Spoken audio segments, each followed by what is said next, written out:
बिस्मिल्लाहिर्रहमानिर्रहीम। अस्सलाम वालेकुम।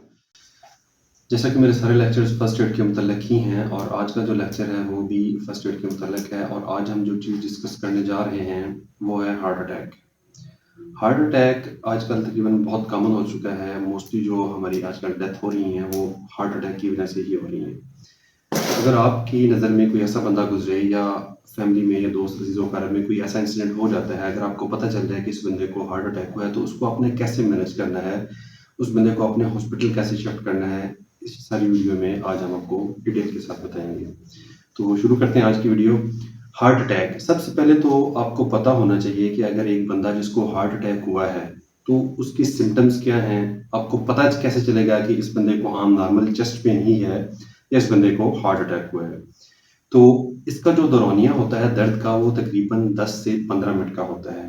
चेस्ट पेन होती है बंदे को, दिल का हमारा दिल लेफ्ट साइड पे होता है, जो चेस्ट की जो लेफ्ट साइड होगी यहाँ पे बंदा पेन फ़ील करेगा और इसका दौरानिया होगा 10 से 15 मिनट का। चेस्ट पेन बहुत सीवियर किस्म का होता है, बंदे की बर्दाश्त से बाहर होता है।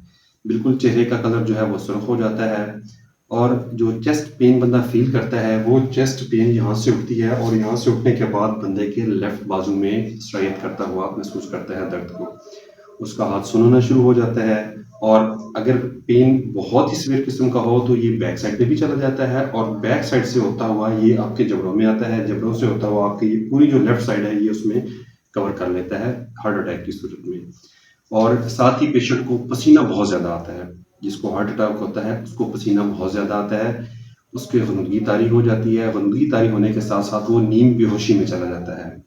तो आपने जज कर लेना है कि वो पेशेंट जो है उसको हार्ट अटैक हो चुका है।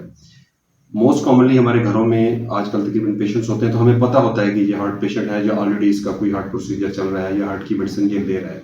तो एक तो उसकी मेडिसिन का आपने ख़ास ख्याल रखना होता है, दूसरा उस पे नज़र रखनी होती है। अगर इस किस्म के सिम्पटम्स अपीयर हो रहे हैं तो वो बंदा जो है उसको हार्ट अटैक का होता है। बाज़ पेशेंट्स में ऐसा होता है कि अचानक होता है, बैठे-बैठे अचानक चेस्ट पेन स्टार्ट हो जाएगा उसमें और वो बंदा ऐसे ही नींद बेहोशी की हालत में चला जाएगा। लेकिन बाज़ पेशेंट्स ऐसे होते हैं कि जिनको अवेयर होती है, ऑलरेडी उनको पता होता है कि मैं हार्ट पेशेंट हूँ मुझ में ये मसले मसाइल चल रहे हैं, तो वो उस लिहाज से जो घर वाले होते हैं या दोस्त अज़ीज़-ओ-क़राब जिनके नॉलेज में होता है, उन्होंने उस लिहाज से मैनेज करना होता है।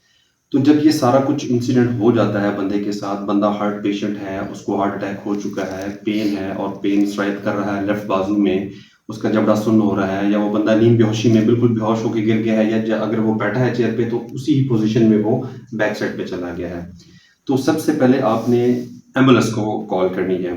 1122 पंजाब में है तो आपने सबसे पहले एम्बुलेंस को कॉल करनी है।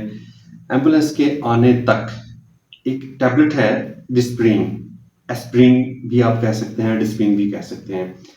आपने डिस्प्रिन कोशिश करनी है, अगर पेशेंट नींद बेहोशी में है, हल्का-फुल्का रिस्पॉन्स कर रहा है, उसका नाम पूछ लें, उससे पूछ लें कि आपको हुआ क्या है, तो वो कुछ थोड़ा बहुत रिस्पॉन्स करेगा आपको।